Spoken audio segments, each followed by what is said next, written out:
If you want to better understand how to retain your sales reps, today I'm going to tell you 2 strategies that'll help you do that better. Let's go.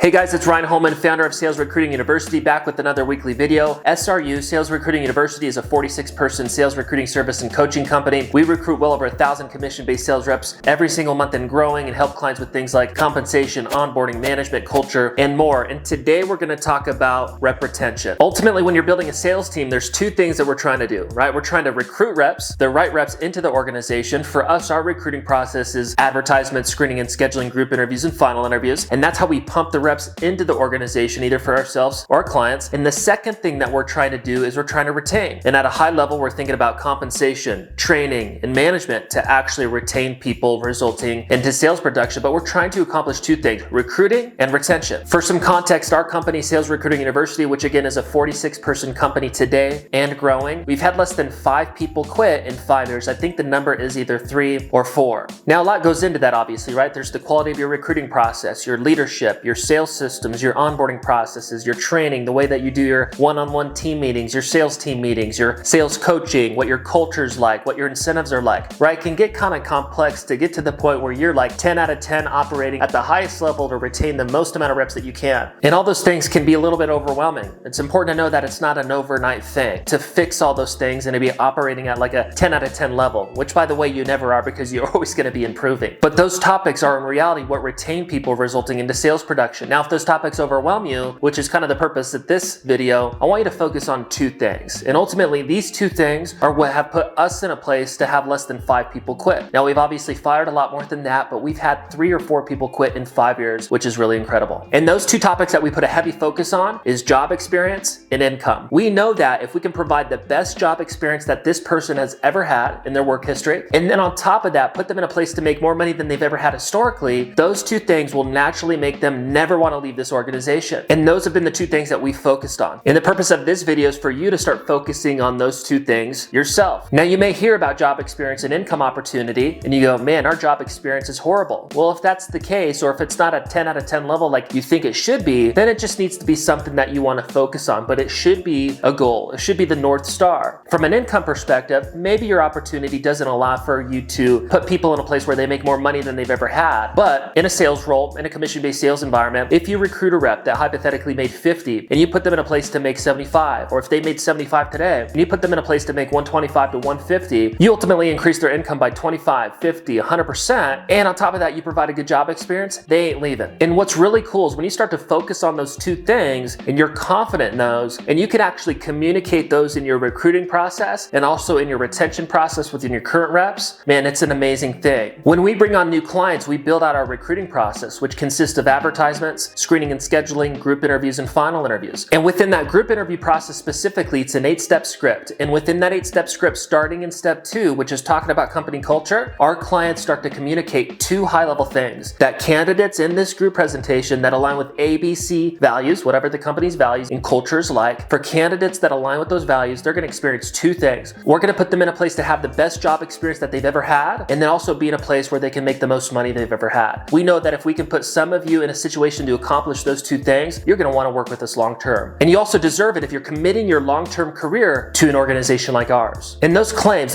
of best job experience and best income opportunity that you've ever had in the recruiting process, man, they get the attention of candidates in a really unique way. And when you onboard reps and you bring them into your organization and you actually provide those things and put them in a place where they can have the best job experience they've ever had and make the most money they've ever had, then they're going to stay with you long term. And that's, again, what we want. We want to recruit and we want to retain. So to wrap up, if you're trying to retain more reps, think about these 2 things. It's not an overnight thing, but start moving forward towards it, and it will positively impact your sales organization. If you like this video, go ahead and like, drop a comment, subscribe, and we'll look forward to next week's video. Thank you.